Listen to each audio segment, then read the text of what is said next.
You're listening to the Today in Manufacturing podcast. Hi, and welcome to a new episode of the Today in Manufacturing podcast. With me today are Jeff Renke and Andy Zoll.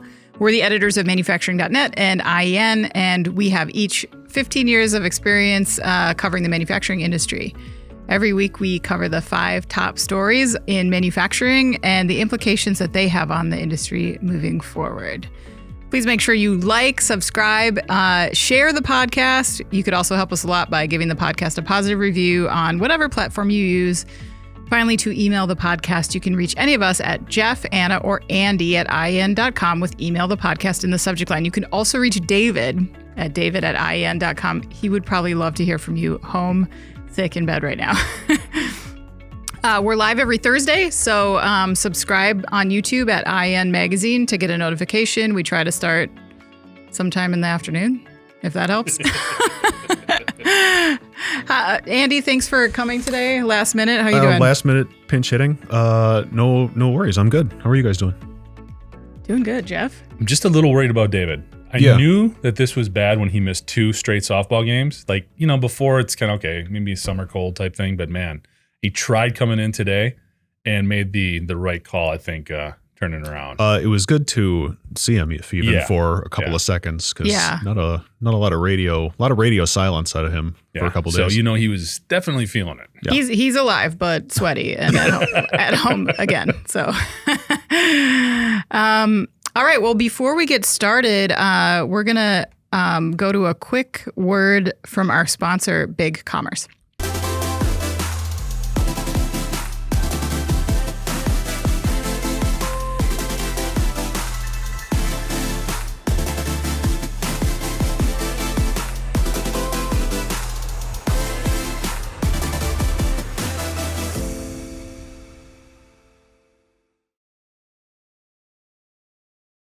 Okay, Big Commerce provides modern e-commerce technology that works with your existing systems. ERP, OMS, CRM, no problem. Whatever existing business tools and technologies you use today, Big Commerce can integrate using pre-built, one-click integrations or customize your automation with its APIs. Make the move to Big Commerce today. All right, guys, are you ready? I am ready. Fired up. Yep. Doing it for David. Here we go. Doing it for David. This is like it's a fun run. If I was cooler and hipper, I'd say like hashtag, but that just doesn't sound right coming from me. Okay. Okay. Just doing it for David then. Yeah. Just totally. No hashtag social media involved. Sounds totally cool as is. Just. All right. So our first story this week, the 5th most popular story on our websites, was titled "Family Faces Prison After Recycling Scheme Defrauds Program of $7.6 million." A family that operates recycling centers in California has been implicated in the attempt to capitalize on the state's beverage container recycling program. At issue here is Cal Recycle, a California program that incentivizes recycling at privately owned centers by offering a 5 or 10 cent return on beverage containers. So during an 8-month period, 8 family members brought some 178 tons of aluminum cans and plastic bottles from Arizona to be recycled. Only material from California is eligible for the redemption. I think we probably could have guessed that, right? A California Justice Department investigation determined that the family's alleged actions defrauded the Cal Recycle program of approximately $7.6 million. DOJ agents also seized about $1 million and additional illegally imported beverage containers during a search. The suspects, who are aged 23 to 58, now face multiple charges that include recycling fraud, grand theft, and conspiracy. Cal Recycle also plans to carry out action against the involved recycling centers. So, Andy, let's talk a little bit about recycling fraud. I wonder, because this isn't the first time this has happened, obviously, if there's a charge called recycling fraud, yes? Right. It seems like this is maybe more common than we know. More common than you would think. I was excited to dig into this story, but I think, unfortunately, we're going to have to wait till we actually go to court or it's settled here, because the criminal complaint doesn't leave, or it doesn't disclose a lot of the juicier details that you'd hope to see, like how this family was transporting almost 180 tons of recyclables through the Mojave Desert. It doesn't disclose what kind of vehicles are involved, how many trips it took. It also doesn't really get into how investigators got wise to this, who tipped them off, or what kind of discrepancies led them to start investigating these recycling yards in Riverside County. There's also reference to some unknown person or persons early in the complaint, so that might have something to do with that, but we're just kind of left to read the tea leaves here so far. But also, this kind of sounds like an innocent enough scheme as schemes go until you see the bags of bound cash. Yeah. That might be a tip that what you're doing is not altogether on the level. Yeah, that was my initial thought too. I'm like, maybe they didn't know, but it's pretty clear that they did know. And, surprising, I guess, Jeff, that more of this doesn't happen. Yeah, and then we don't hear about it more, I guess. Just taking a minute, though, this massive fraud aside, isn't it a little heartwarming to see that the family unit is alive and well in America? 8 members of this family just taking road trips from Arizona to California. There had to be a lot of good times there. Don't you think? Like they have like audiobooks that they would listen to, and maybe they're playing a little I Spy on the way. Yeah, the license plate game. I didn't really see it that way, but let's look for the glass half full side of this. It's probably a very nice drive. There you go. Through the desert. Yeah. Massive fraud aside. The other thing that it actually kind of made me a little nostalgic, I was thinking about recycling aluminum cans. Did you guys do that when you were kids? Like, you'd be the one in charge of crushing all the cans and taking them. Yes, I love to crush them, yeah. Yeah, taking them in, get a couple extra bucks to go to Music Land or something like that when you went to the mall.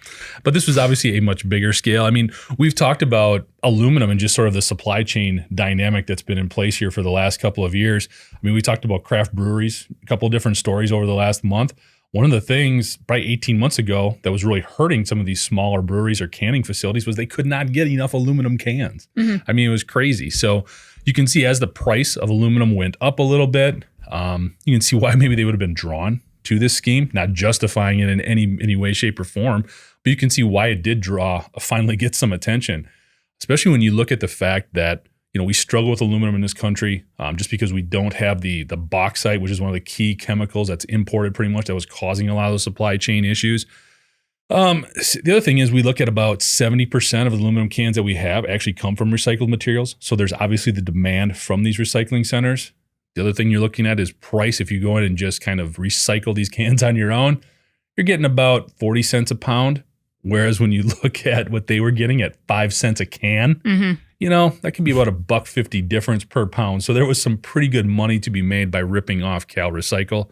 Obviously, good that they were found out, good that they're identified. It's another one of those schemes where you feel like if they just would have eased off the gas a little bit, they probably could have gotten away with some stuff. Which it's probably a good thing. Criminals are stupid, so they did get caught. But a lot of interesting things here just around aluminum and what this can potentially create. And you wonder if we will see more of these things or if people are just being smarter than these folks were and not getting caught. Do you think that you would be really good at recycling fraud?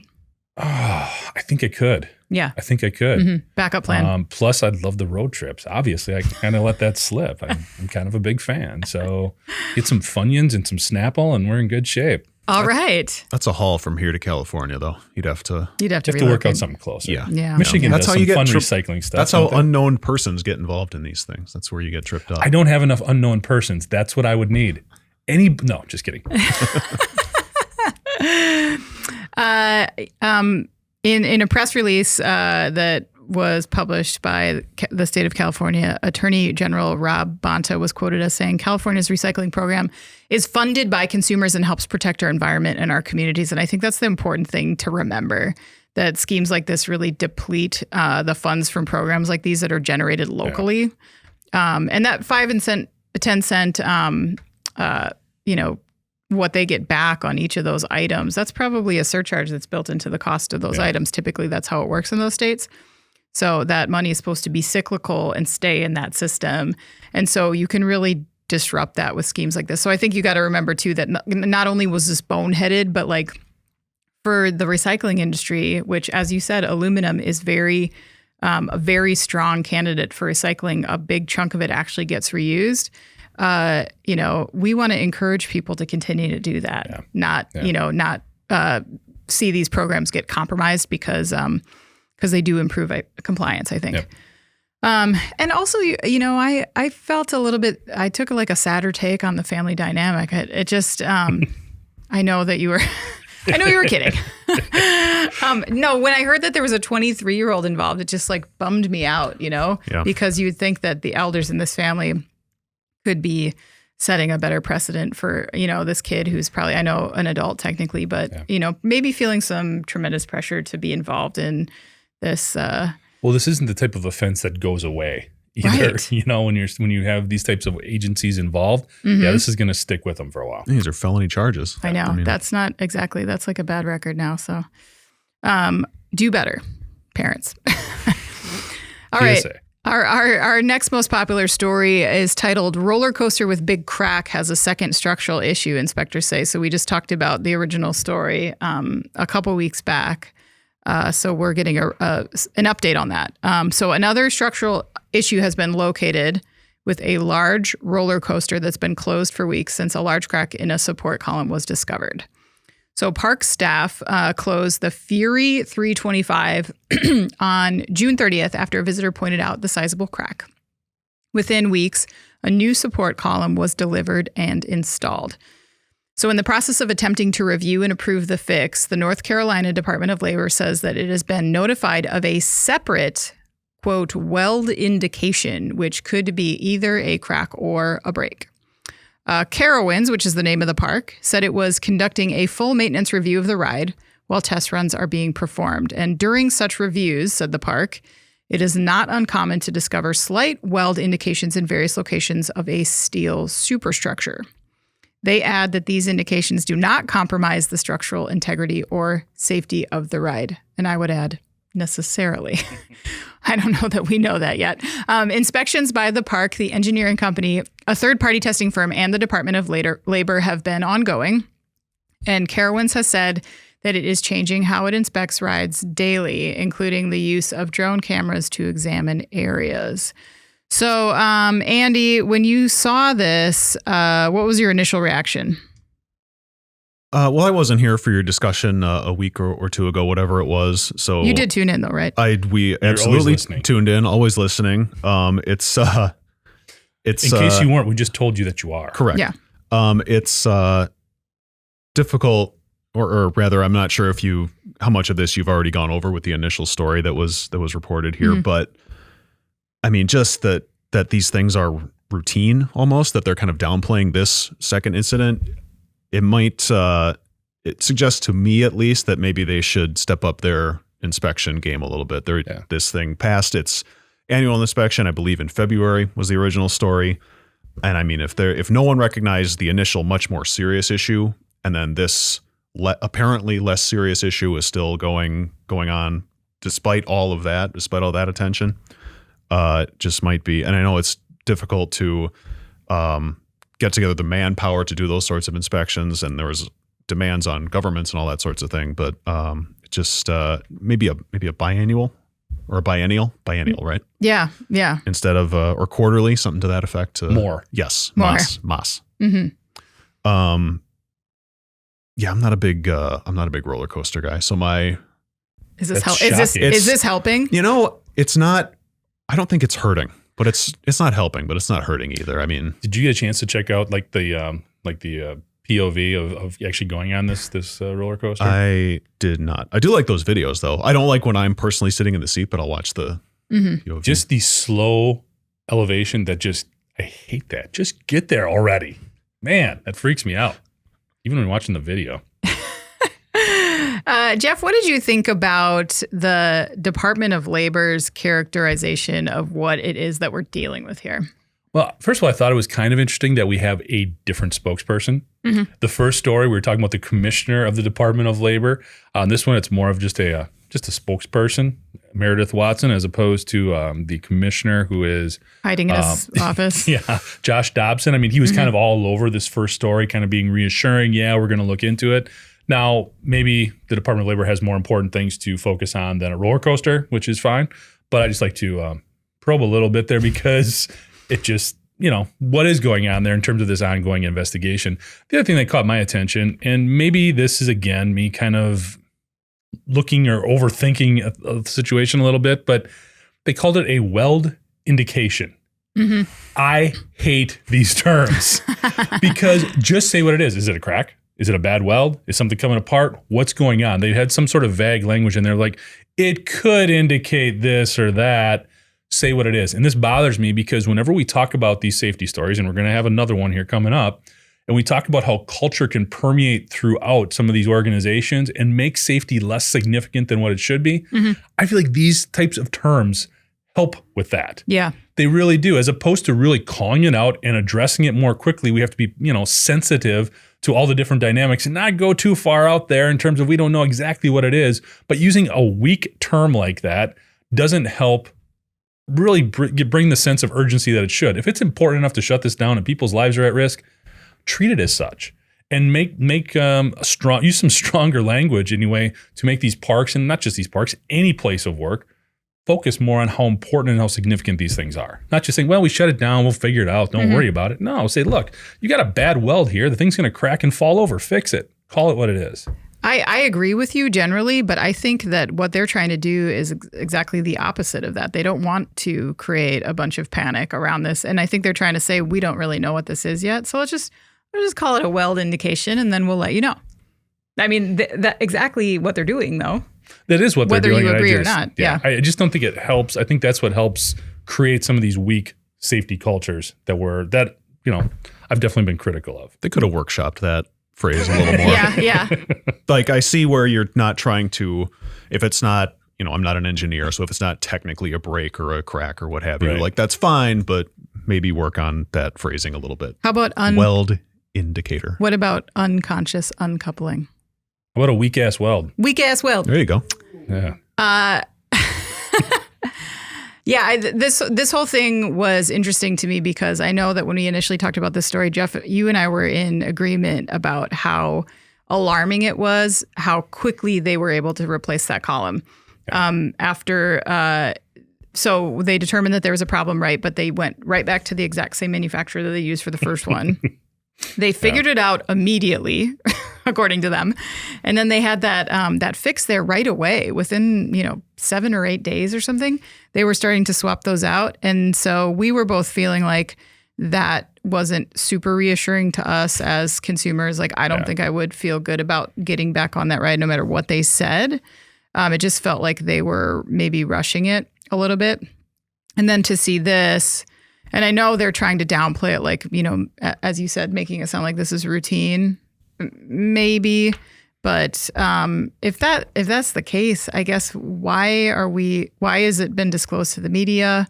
Why is the Department of Labor, this heavily involved with talking about it? Yeah, it just if it were like something that you see every day and it's really easy to fix. It almost reads like how skyscrapers have a little bit of sway built into it, and it's just kind of the cost of doing, or it's kind of, routine, as they kind of mentioned. When it's this visible, though, that's where it gets alarming, and especially that previous one, man, that was frightening. That was scary.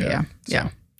I will not be getting on the roller coaster anytime soon, but that is shocking. I wasn't going to get on. I can't believe that. That really blows me away. I was going to just skip that.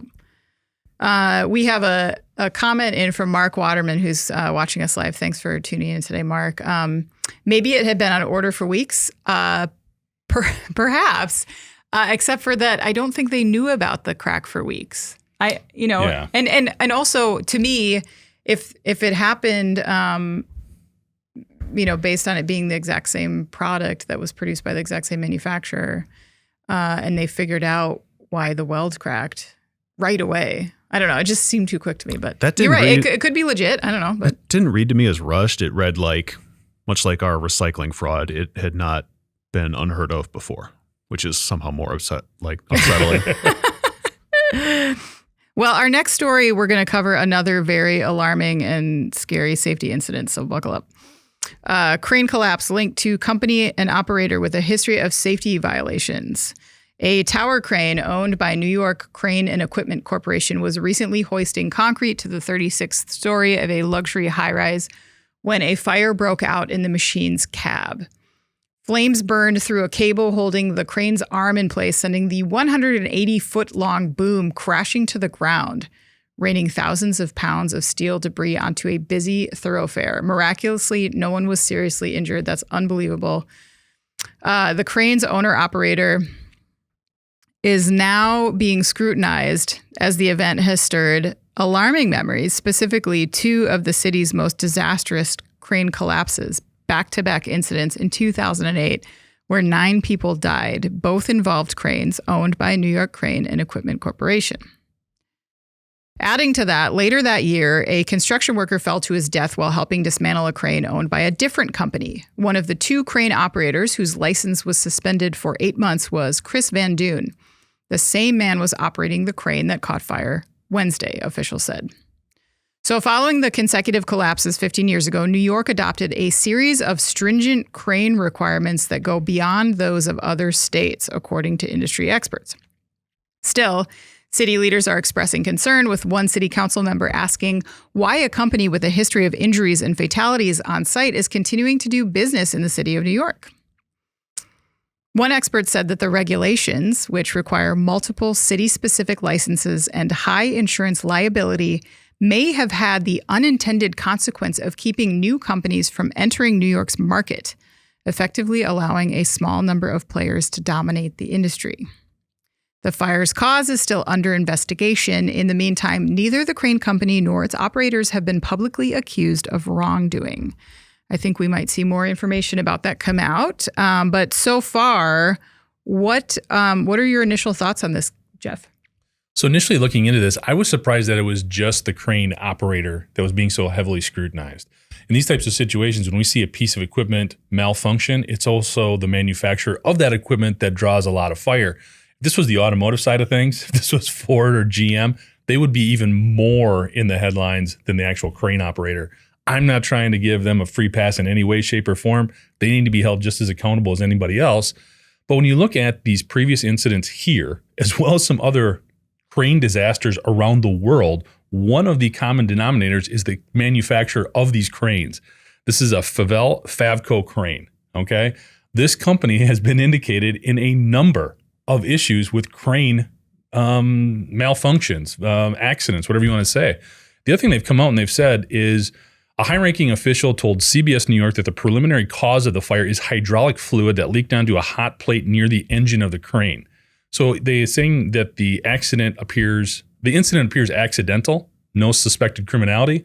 But my thinking is, if you had leaking hydraulic fluid in a place where it can hit something that's so hot, and if you saw the video of this fire, man, it was a fireball that went up, and it's hot enough to sever the cable holding this crane. That's on the manufacturer, at least in some way, shape, or form. Something went wrong here. So I think as we get into this a little bit more, I think you're going to become familiar with Favco cranes and some of the things that from an engineering or product design perspective, it seems like they need to be doing better. Okay, this isn't just operator error. There's other things involved here. Like you alluded to, it is an absolute miracle after watching the footage that only 12 people received minor injuries and that there wasn't more to it. There's definitely a shared responsibility here. Obviously, the crane operator cannot get a pass in any way, but we got to look at the equipment as well. Yeah, I totally agree. Andy, what are your thoughts about this scenario and these companies that are in play here? So it's been 15 years since these 2 disasters involving this company in New York. And there's a lot of obviously legal back and forth in the wake of those, not only from City Hall's perspective, but just in the, hashing out liability. And so there were, accusations of the people running the cranes and then also them defending themselves by pointing out what appear to be, cutting corners, outright ignoring issues altogether. So we're still so early in this that it's, you're obviously going to have to wait weeks, months, however long for an investigation to kind of hash out what happened. But it's tricky not to jump to conclusions based on what happened, with this company in the past. What I couldn't stop thinking about was, you're this guy, Chris Van Duyn. You were implicated in this disaster 15 years ago. Like, what are the odds that you're in this exact 15 years later? Right. And you're in a a different crane disaster, and it appears to be not your fault from the initial reading of it. I mean, what are the odds? Like, how bad a day did that guy have? Yeah. Well, so that's what I couldn't stop thinking about the odds of that. Like, how is I that? don't know how many crane operators there are in New York is City. there something more to it then? Again, when you get back to the operator, and we have to wait for that. If early indications are that it's just accidental, that's just a run of really, really terrible luck. But we'll have to wait and see. Mm-hmm. Yeah, there was an interesting quote in the article from Stephen Smith, the executive director of the Center for Building in North America. And he said, I think along the lines of your point, Andy, crane collapses are not that frequent. So if multiple high-profile accidents happen with the same company, you have to wonder if we're not keeping out more competent operators and firms. So speaking to the recurring nature of these incidents, but also some of the regulations that have been handed down in response to that, and whether they're having an unintended consequence here of blocking certain operators from the market. Yeah. I think that's a fair point, although the reason these crane company regulations were enacted initially was because of problematic safety issues. All that other stuff, the deaths and, that stuff all took place before these regulations. And, there really hasn't been anything significant as far as I know since that took place. So it's hard to say, like, just because this one thing happened that the problem is now the regulations. I don't know if that's quite, that's a pretty big jump. So I think that maybe, I'll give him his point, but maybe add some context there. Still, if true, how can local legislators maybe better police this process so they are not creating an environment where only a handful of companies can kind of run the show, and then everyone's kind of held hostage by that, safety issues or not. They have to figure that out because, as we were discussing, it was truly a miracle that nobody, but not just the people who are working on the crane platform or with, but also like how many people were underneath, just like passersby. Yeah, I mean, it's crazy. New York is like the most walked city, I think, in America. That could have been really terrible. So. No, it's definitely a sticky situation because you get into these projects where you need somebody who's got the money up front that can actually have this equipment and have the workforce and the expertise. That right there sort of limits the scope of individual companies that can handle this type of work. More regulation, more legislation doesn't help broaden that pool. Mm-hmm. But at the same time, there has to be a level of accountability that supersedes just, hey, do the right thing, man, right. Just because you are a larger company. So it's an ongoing challenge. New York has such a reputation for being a very pure, democratically focused political organization. There's never any kind of shady dealings or anything questionable that happens there. For sure. So I'm sure this is all above board as well. And moving on to our next story. Yeah, I watched The Sopranos. That's New Jersey. They were in New York. They could deport to the city, though. We'll use it as fact-based evidence. All right. Our next most popular story: truck parts maker fined $1 million for selling rolling coal devices. This was a video that Ben Munson put together on a company called Sinister Diesel. So we'll start there. Sinister Diesel. A California-based truck parts manufacturer has been slapped with a $1 million fine for selling devices that defeat a vehicle's emissions controls. So for 10 years, Sinister manufactured and sold defeat devices that allow vehicles like diesel trucks to dramatically increase the amount of pollutants that they put in the air. The practice, which is often referred to as rolling coal, can cause engines to emit massive black clouds of exhaust fumes. We've all seen it, right? According to the U.S. Justice Department, Sinister also sold delete kits that sometimes came bundled with delete tunes, third-party software that can make a vehicle with defeated emissions controls appear to run normally. The company is also accused of advising customers on the deleting process and on how to get around state emissions tests. The DOJ said EPA testing shows that a vehicle with defeated emissions controls can give off more than 100 times the amount of air pollutants as compared to a vehicle running normally. The company pleaded guilty to conspiracy to violate the Clean Air Act and to tampering with emissions monitoring devices on diesel trucks. I don't even know where to begin because it's just like seething, even just reading about this. First of all, are you upset that Sinister Diesel was taken as a company name, that you can't somehow emulate that in some way for any of your future ventures? Maybe they'll get shut down at some point here and I can just take it. You can grab that. Yeah. So Andy, when you, besides being like just frustrated and angry, like I think a lot of us were, like, what were your thoughts on this? Well, first of all, Sinister Diesel is an incredible company name, just for the record. It sounds more like a Vin Diesel movie. It does. That's why it's a good company name. Okay, fair enough. Vinister Diesel. It's his middle name. His full name is Vinister Diesel. It's a good one. You would hope that this kind of fine would serve as a deterrent to other companies to do this sort of thing. But this is a settlement, and also this is not the first one of these fines handed out to one of these companies. There was, I forget the name of the company off the top of my head, but they had a reality show. I believe they were based in Utah, and it wasn't $1 million, but it was something like 800,000, something like that. So I have my doubts that this, while it's a hefty penalty, I have my doubts that it will keep different companies from doing this sort of thing, given that the market appears to be out there for this sort of thing. And I know the issue here is defeat devices, which we've talked about here and elsewhere ad nauseum after the Volkswagen controversy and all that. But, well, first of all, before I get into that, I didn't know the term for this was rolling coal. That is the worst, the absolute worst. And it's banned, I think, in 3 states. There's no reason for that to exist. It's horrible. Yeah. Everyone who does it is a terrible, aggressive driver. It's the worst. I don't know if that's a hot take. We are making friends today. I don't think that's a particularly hot take. Who sees one of those and is like, that's a quality human being? Andy. Right? I didn't know that was a hot take. I would not criticize the human being directly after seeing what they're driving. Man. Okay, so you should come on a road trip with me. Anybody who's watching and is simultaneously rolling coal, email me. Yeah, just let us know why. We want to know why. Andy wants to meet you really badly. Well, sorry, I didn't have an appropriate segue back to the legal implications here after that.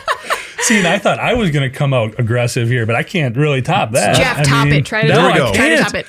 All I was going to say is I can't believe we're talking about fines for this. I mean, like Andy, if we are in a place where as a society, we have made laws that say you can't have emissions levels at this point. Now, we've only got 33 out of the 50 states that have these levels of testing. Even within these states, not all of them have the emissions testing in place. But overall, if we're saying we don't want these vehicles to be emitting these types of emissions, how can these kits, to your point, even be available? Yeah. Now, the other thing is we're talking about fines. The EPA actually has the power to shut down businesses. Okay, just like OSHA has the ability to take criminal action for safety infractions. Now, the violation, if the violation is particularly severe or the company has no regard for environmental law, the EPA can take action against a business that could result in its closure. If you've been selling cheat devices for 10 years, I think that qualifies for no regard for environmental law. Okay, that's my opinion.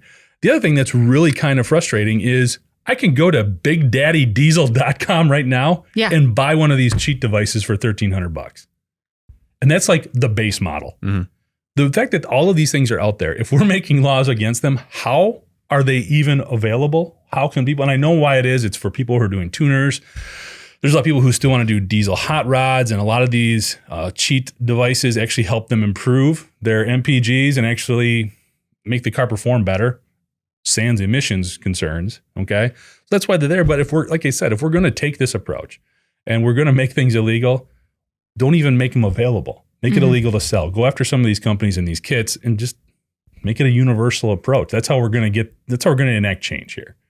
Yeah, I agree. And I think that as we learn more about the role of emissions in public health, that maybe there needs to be a change to the law here where, and this maybe is also going to be a hot take, but like, that to pursue and purchase these types of devices, then the lawmakers can go after their customer list, like people, because there's a market for it, there will always be people who will produce it. Yeah. And if there's no ramifications that reach the consumer or the buyer, there will continue to be a market, whether that's above board or black market or whatever, that's going to always exist. Yeah. I think they got to make it a little bit harder for people and enact some barriers to prevent people from even going after this stuff in the first place. Because again, 100 times the amount of emissions from one vehicle. And then, the rest of us are out here like sorting our recyclables and trying to, you know what I mean? Like riding our bikes to work and stuff. And to think that your efforts are being completely counteracted times 100 by one person who just does not care. That's really infuriating. And so I think that there could be more done to address. Yeah. No, I agree. And I'm usually on the other side of these, but it's like if we've got the science and we're seeing, hey, we shouldn't do this. And the thing is, it's not even illegal all over the place as far as these emissions testing. So the need for these devices isn't even necessary in a large geographical area. Yeah, just outban them. Just ban them outright. Mm-hmm. I agree. Make sense. I agree. And when the automakers did this, like you mentioned, I know that a lot of that was because they got into a lot of trouble because they did not disclose what they were doing. But everybody was like furious about it. So you can be furious about this too. It did cost them a couple billion. So a light couple billion. Yeah. We got a note from Joe S., who's watching us live, and he said, "Thanks for the koozie. You are welcome. I hope that's keeping your drink cold. I hope it's keeping your drink cold right now." All right. So our last story of the week, our most popular story, is about Anheuser-Busch, who is cutting hundreds of jobs. Anheuser-Busch has announced plans to cut hundreds of jobs. Frontline staff won't be impacted, according to the company. So brewery and warehouse workers, as well as field sales and drivers, are safe. The company says it's laying off less than 2% of employees, primarily corporate staff, in an effort to simplify the organization. The company has some 19,000 employees in the U.S. I think that leaves estimated about 380 layoffs. Anheuser-Busch CEO Brendan Whitworth called the decision, quote, difficult but necessary in order to set the company up for long-term success. The company remains in the throes of a Bud Light marketing fiasco that has dethroned the brand as the top-selling beer in America, a position it held for more than 20 years. Jeff, when you first saw that these layoffs were taking place, did you see a direct tie to the drama around marketing, or do you think there's more to it? I think that when you get this much scrutiny, and the one thing with the Dylan Mulvaney sponsorship was one thing, but then when there was fallout that was also being talked about to such an extent, losing the number one ranking, all of that, I think with that becomes important to a different demographic. Not necessarily your customers, but everybody who has a financial stake in your company, stockholders, other individuals. So it seems like when that happens, when you do have some of these big misses, everything gets looked at, everything gets scrutinized. And all of a sudden, if you can see and sort of change the narrative a little bit to stop talking about those things and start talking about, well, you know what? We need to tighten things up here. Okay. We need to do some things internally and get our ship right. That takes on a new narrative. Okay. So that's what this feels like to me in terms of seeing some of these redundancies, if you will, in terms of cutting jobs. It's a different type of headline that isn't necessarily positive, but it's in response to, we do need to do something to show that we're responding to the fact we're going to get better. We're going to preserve profits. All of those types of things, again, to make some of the financial folks happy. The interesting thing is their stock price is only down about 4% year over year. So it really hasn't been that dramatic from a profitability perspective, although they have lost sales. The other thing that's really interesting, and you have to kind of bring it up with Bud Light because of everything around that sponsorship that got them in trouble. They still are sponsoring like 27 or 28 of the 32 NFL teams. They've got new sponsorships with soccer, other things around the world, new country music entertainers and concerts that are being sponsored by Bud Light. So they haven't shifted gears a ton. It was just this one that obviously drew the ire of a lot of people. And I think this was just in response to, again, the overall narrative of what's Bud Light going to do in response to the fact that they're no longer number one. Mm-hmm.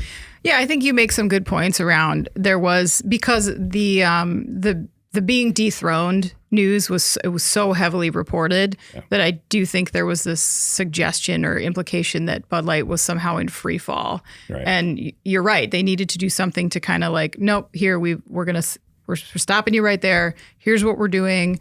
This is how we're going to, I don't know, cut some costs or refocus our efforts or something like that. So definitely there was some of that. Andy, what do you think about Bud Light moving forward on the back of this news? So today, this is a few days ago, today they reported AB InBev reported their earnings for the latest quarter. The U.S. sales saw a 10.5% drop in volume, and the company blamed that on lower Bud Light volumes. And so given all these stories put together, it's kind of easy to try and pin this on the influencer video. But I mean, your point about the need to appease their stakeholders that's certainly appropriate. I mean, a lot of companies, particularly in the food and beverage sector, are seeing their earnings take a hit as inflation eases. Beer, particularly these large brewers in the U.S., they've had a sluggish time of it for a long, long time. And the fact that these are corporate roles rather than, brewery or logistics workers, that doesn't strike me as a company in crisis. Yeah. So there are reasons behind it. It's tough to say whether they're trying to just look like they're doing something, anything, maybe, but I don't know that there's, you certainly feel for these people. These are 380 people, but it's hard for me to read too much more into it than that at this point. Yeah. I think it's tough too for especially a company like Bud Light, and really for all food and beverage companies. If this is a vehicle maker, they can come up with a new model, literally slap a new coat of paint on it. With Bud Light, what are you going to do from a product perspective? I mean, some would argue you should change the product a little bit, but overall, if it's been this popular, I mean, you're not going to, putting out a new can isn't going to help you here. You're not going to change the flavor. They've already got Bud Light Seltzer. I'm not sure where else there is to go. Yeah, exactly. Bud Light Lemon. Let's do it. I think did they try that? Lime. Bud Light Lime. Oh, lime. It's foolish me. Yeah, it's a gap. How could I not know that? It's a gap in the market. You just Are you going to call it Sinister Lemon? I totally agree with a lot of what you guys are saying. And I do think it's kind of like a collage of reasons. We talked about this a few weeks back when this, some of this stuff was the Modelo news came out that they had taken the Bud Light spot as the number one beer. There's a lot of market factors impacting big macro beer brands that we discussed at that time. And I agree. I think they still matter. People are in the younger generations are drinking less beer. And people in all generations are drinking more craft beer and more seltzer and more NA drinks. And so for a brand like Bud Light, the market conditions are tough to begin with. That was, something that they were starting with. Yeah. So I agree that this is potentially, maybe mildly related, but I think reading into the data too much to say that the influencer stuff is tanking this company in this kind of way, I don't think that's real. One of our website commenters remarked that the fiasco gave them cover to clear out the dead wood. Every organization needs to do this from time to time to restore efficiency to the operation. I thought that was interesting, if oversimplifying, but I do think that sometimes in times of crisis, it's easier to move people out. You don't really get the same kind of public blowback for job cuts. Like no one is telling AB right now that they have to go back to the drawing board and find the money somewhere. Like they have the cover right now to do this. Yeah. And not to mention, they are following the lead of a lot of manufacturers right now who are cutting corporate positions, but not manufacturing ones. I mean, we've seen that from a lot of companies. I would be curious to know if this is a marketing department route or if they're looking at development people as they change to some of these newer products or different kind of unique products outside of beer. Hard to know, but yes, interesting nonetheless.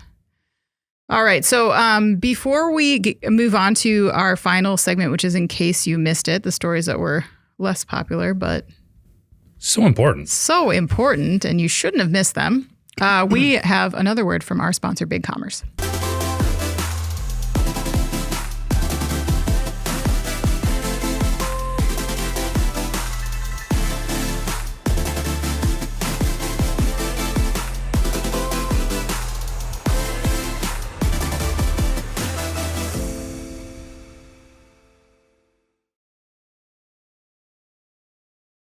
All right, just to remind you that BigCommerce provides modern e-commerce technology that works with your existing systems. ERP, OMS, CRM, no problem. Whatever existing business tools and technologies you use today, BigCommerce can integrate using pre-built one-click integrations or customize your automation with its APIs. Make the move to BigCommerce today. I've talked to a lot of people from BigCommerce. They're really doing some interesting things with e-commerce and making it more off the shelf. And everybody there is super excited about it. It's actually pretty fun. So, all right. So we're moving on to In Case You Missed It. And today I thought we could start with Andy because he is the most excited. That's right. I don't know. I didn't know how to react. I don't know what you were going to say there. And I was like, most excited. All right. We have a couple of bankruptcy related, In Case You Missed It stories. That was kind of unintentional. Yeah, yep. For sure. That was unintentional, but I'll start with mine first. If you've been on the highway in the last few decades at any time, you've seen these big orange or white semi trucks, big orange rectangle with the word yellow in them. I don't know why it's orange and not yellow, but that's not my call. So that's a company called Yellow Corporation. It's the third biggest trucking firm in the U.S., but it has had a rough couple of decades, and particularly the last few years. It got a $700 million federal loan during the pandemic to help as part of an broader effort to keep supply chains moving. In total, it has more than $1 billion in total debt, and it only recently avoided a strike by the skin of its teeth from the Teamsters Union over millions in owed benefits. So last week, reports surfaced about its customers basically abandoning it wholesale over fears about its operations. And those, it turns out, were well-founded because the company shut down its operations on Sunday and was reportedly on the brink of filing for bankruptcy. Now, that corporate bankruptcies can allow companies to kind of reset things and reorganize things, but this company has been apparently mismanaged for so long that it's at the risk of outright liquidation. Wow. So there's a couple of issues here. First, Yellow has long been known as the lowest cost carrier of its kind in the industry. So companies that use it, which includes Walmart and Home Depot and other major retailers, are going to be forced to pay more to get their goods shipped now that Yellow is out of the equation. Secondly, that liquidation stands to impact about 30,000 workers. Now, you would hope that they would be able to find work quickly in either trucking or logistics, which are two industries that we've gone over ad nauseum about their longstanding personnel issues. But that's a whole lot of lives upended, 30,000, 22,000 members of the Teamsters Union. As of press time right now, however, they have still apparently not filed anything in bankruptcy court. So, and they have, I believe, told the Wall Street Journal that they're still working through some contingencies. So we'll have to see what happens there. But real upper. So I don't know why I was most excited. That's weird. Don't worry, I have a bankruptcy story Very too. good. Jeff, I'll bring it home. Don't worry, guys. Right. We'll go to Jeff last. Jeff, what are your thoughts on the Yellow situation as they approach bankruptcy with 30,000 jobs being lost? I mean, a couple of different things. I mean, this is like a staple of the supply chain. I mean, to see this company go down is really shocking. But as you alluded to, Andy, I mean, this also shows the fault in a business model of sort of being that low cost leader, if you will, in a situation like this. Because obviously they were lower cost, but they couldn't keep their doors open. So that's a problem, obviously. The other thing you do wonder is how this, and you alluded to it from a logistics perspective. I mean, we hear about the fact that there's just this overwhelming shortage of long haul truck drivers. Well, I mean, you would think those folks should not have an issue finding a job here, and hopefully they can make more money as well if they do find a new place to go. But in the short term, yeah, I think this is going to be felt throughout retail, really everywhere, in terms of losing such a huge presence in the supply chain. It's going to be interesting to see how this falls out. Thankfully, we had everything worked out with Teamsters and UPS, so there won't be sort of a double barrel effect there. We sort of got the railroad union situation figured out as well. Could you imagine if all of these things converged at once? We would be in a real nightmare situation. So we'll see what happens here in terms of if somebody else sort of steps up and grabs hold of some of these assets and these workers, or what it leads to. It will be interesting to see the fallout from this one. Yeah, for sure. And you're right when you say that it's an industry known for having a severe worker shortage. Long haul trucking has been facing worker issues for many, many years. I was, I guess, pleased to see the ATA, which is the American Trucking Association, sent out a press release right after this news broke, within like a day, saying that in light of the announcement by Yellow that they were creating a new portal to help connect former Yellow workers to other career opportunities. Because for them too, I'm sure they're seeing this and they're like, we need to jump on this talent to make sure that these people don't leave this critical, skill set because obviously we need these folks. So hopefully they can, pick up some of those workers and find them other opportunities in truck driving or logistics or what have you, wherever their skills are. But it remains to be seen. That's not always such a clean process as I think people want to suggest. Yeah. Like, oh, we have other opportunities. Like, well, where? Yeah. I mean, that's not always just a apples to apples comparison when it comes to jobs. So we'll have to see about that. But all right. So I will go next so we can end on a high note, and Jeff? The bankruptcy beat. We are ending on, well, I don't want to set it up too much. Oh, okay. It's a better note. It's a medium note? Yeah. Better. All right. So it's super cool. You're going to love it. The story I selected this week was titled Lawsuit to Hamper Lordstown's Bankruptcy Plan. We've talked a lot about Lordstown on the podcast and their terrible journey as an auto company. It just continues to get worse. So the Ohio-based EV company recently revealed that its partnership with Foxconn that intended to save it would actually result in bankruptcy. But it's how quickly that bankruptcy is permitted to take place that's now the issue. At the time of the June filing, Lordstown had said it hoped to sell its endurance vehicle and related assets, but U.S. bankruptcy judge Mary Walrath has rejected Lordstown's request for a quick bidding procedure that would allow bankruptcy to close by September. And that's because Lordstown is being sued, by California-based EV maker Karma for allegedly poaching its employees and stealing IP that Lordstown is accused of using in its infotainment system. And this news broke years ago, but it's just now going to trial. And in fact, that case was reportedly scheduled to go to trial in September. It was put on hold because of Lordstown's bankruptcy.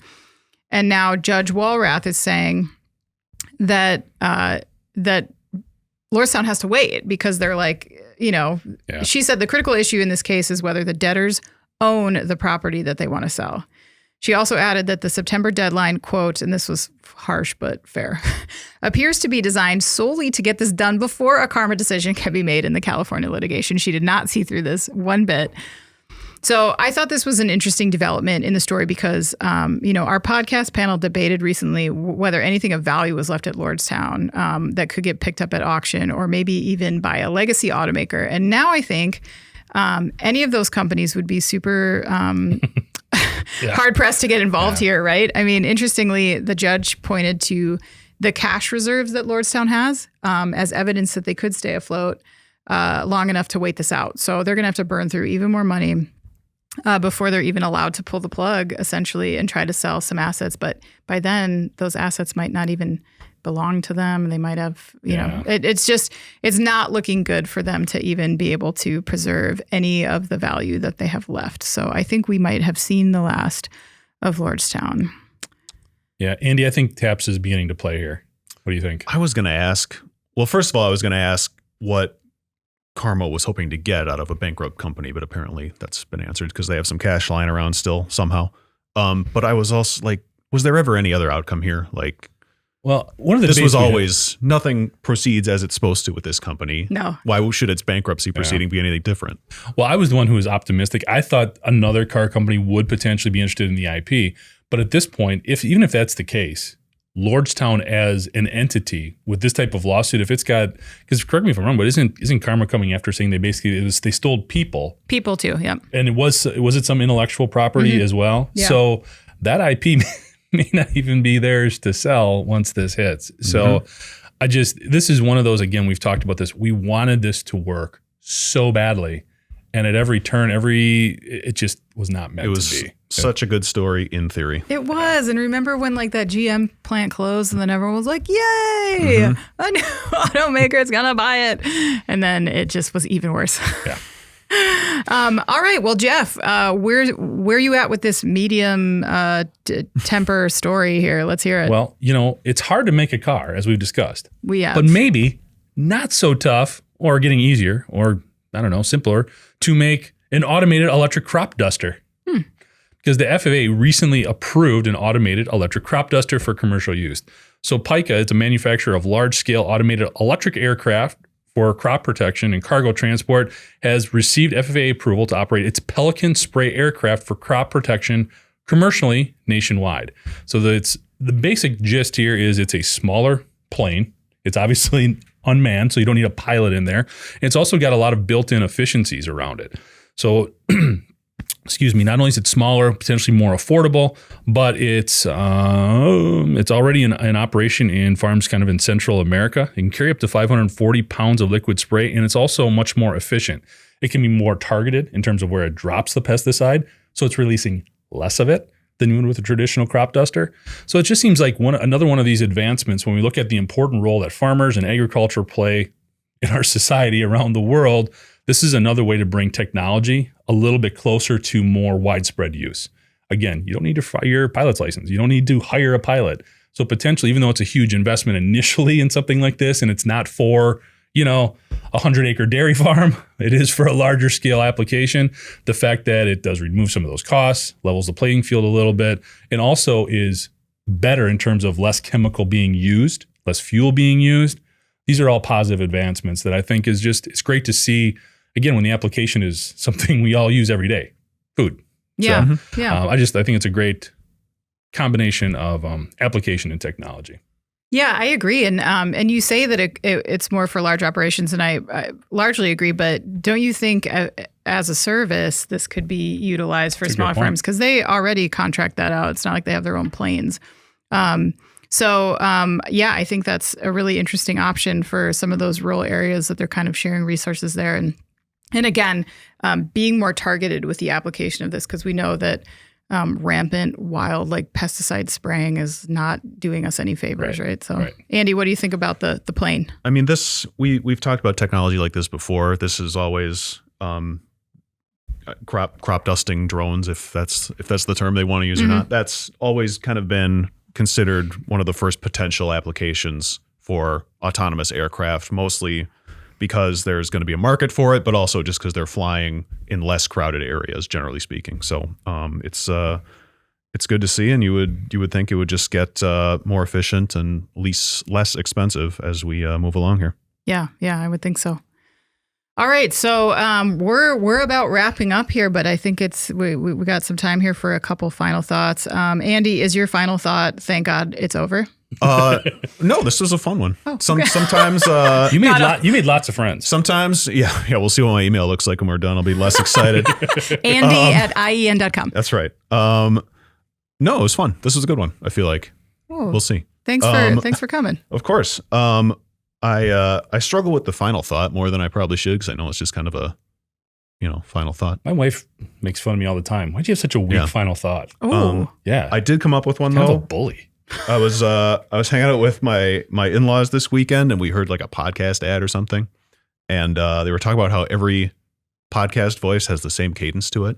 And I was thinking after the fact, except for this one, this is the only one I don't think that has embraced the true crime podcast. Oh, like this one? That's the one. Yeah. There it is. It's because we're untrained. Okay. I was wondering if that was something you were actively avoiding or came naturally or something you aspire to. We're just bad at this. Yeah. Oh, okay.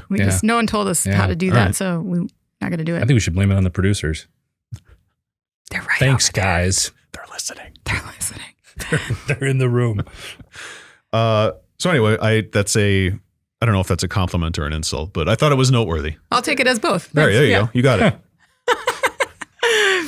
My final thought this week is my son got stung by, I believe, a wasp over the weekend on his foot. And he I thought this was funny. He screamed for a minute. And then I put some water on it because we were at the park. And so I just when you just pretend like you have a plan. It's like, let's put some water on it. And then he was just cool. And so it's been super red. All the way across his entire foot. And then last night, his whole foot was bruised, which I read is common with wasp stings. But he just does not care. And I just was like, That's are you? awesome. Yeah, I know. I'm like, are you fine? I'm like putting hydrocortisone cream on it and making him take baths and stuff. And he's like, yeah, I'm good. I'm like, all right. So the moral of the story is kids are the best. They like handle things so much better than adults. I don't know why. He's like just this tiny little guy and he's good. He's good to go. Is it at the top or the bottom of the foot? On the top. And so that's a break, I think. Then on the bottom, seems like it'd be so much worse. You had to walk on it then. I guess so. Yeah, I don't know. But there's like nothing there, like the top of your foot Yeah, is that's just true. like it's just foot bone. I got stung. This is a few years ago now, but I got stung on my toe just walking in sandals through a park. And I whined about that for a while. So kudos. Oh, I know. Every time I get stung, I'm like a huge baby about it. Yeah. But he was just like, whatever, let's move on, everybody. All right, Jeff, let's have it. What's your week final thought? My week final thought. Well, it's not. It's actually, I think it's pretty solid this time. Oh, okay. So, interesting segue. I was telling you about when my daughter got stung. We were down at the farmer's market first time and had to run into Walgreens for a bag of frozen peas to throw on her arm because she felt it for a couple hours. I mean, it was bugging her, but she did move on. And interestingly enough, that little girl is turning 20 years old this weekend. So it's one of those moments where it's like, wow. Yeah. How do I feel about this? I mean, she got to 20, okay, but like that makes me feel really old. Yeah. That combined with the fact that my middle daughter's starting college at the end of the month, my youngest daughter's going into her last year of high school, it makes me appreciate things like August 4th, which is International Beer Day. Did you know of this? And you know what a great way tomorrow to celebrate International Beer Day? Which one, Andy? Dealer's Supper choice. Club or- There's this fancy koozie on there, so I can't tell which is which. Want that one? Sure. So, yeah, just another way to enjoy the Today in Manufacturing Beer Cozy. This isn't weak at all. This isn't weak at all. See, honey, I told you. Come on. Payron, this is the best one. Good work. Cheers. There we go. Cheers. Cheers, everybody. Cheers. Cheers, producers. Nameless. Yeah, we let them have a beer Nameless now. producers. Because if they knew they were having beer before the podcast started, this would have been even more of a debacle. It might have been even better. Cheers, You hang producer that 1 and 2. as a carrot toward the end of the Exactly. episode. So happy International Beer Day to everybody. Thanks, because Jeff. that's wonderful. And there's a couple more people who can also be enjoying their beer in this wonderful Today in Manufacturing Beer Cozy. If you want one of these, just let us know. What did I say? Cozy. I said cozy, koozie. Sorry. Let us know what you would or would not put into these Today in Manufacturing podcast beer koozies, canned koozies. We did have a couple people chime in. B said she would not put they would not put a Zima in a koozie. Oh wait, if I could actually buy Zima, they would. So Is it not available anymore? I have not seen Zima. I think they available. revived it briefly. Oh, and it if didn't- memory serves. Okay. Didn't stand the test of time. It might have been a publicity stunt. Crystal also wrote in, and she'll be getting a koozie as well. She said she put a twisted tea in the koozie, but no energy drinks, especially not Red Bull. Oh, yeah. They don't fit, right? Kind of a thinner can. Yeah. Yeah, you might need a little extra. But yeah, I'm not the energy drink fan, as you could be attested to last week when we tried Prime. Prime. That was definitely a fail. I showed you guys this already, but I found a pallet of Prime here in town. And you left So it. if you- You left it alone, right? I did not buy the pallet. Crystal also, she's actually a great listener in the only Wanakee in the world. And she said that they also had them in a local grocery store too, if we were interested. So Prime, that is. Not the beer koozie. Those you got to let us know for. So What was your plan if David was here? Just make him drink a beer? no, I was actually going to try to find like the least beer-like beer available. Yeah. Like to me, that's like a Leinenkugel's Berry Weiss or something like that. Yeah, I don't know. make him drink a berry Weiss. That would be I mean, hilarious. especially with recovering from the flu. I'm sure the beer would be He would perfect. have I got a died. story about Very Vice. I'll tell you off the air. Ooh. It's nothing criminal. It's fine. It's harmless. Were these people that you also despise and think are the worst in the world, or no? I mean, maybe they think that about me afterward, but okay. There you go. Well, Good luck wrapping this one up, Anna. Yeah, keep sending us your thoughts, and you can get your own koozie. It's very effective, as you can see. All right, that's it for today. Please make sure to like, subscribe to, and share the podcast. And to email us, of course, you can reach us at Jeff, Anna, or Andy at in.com with email the podcast in the subject line.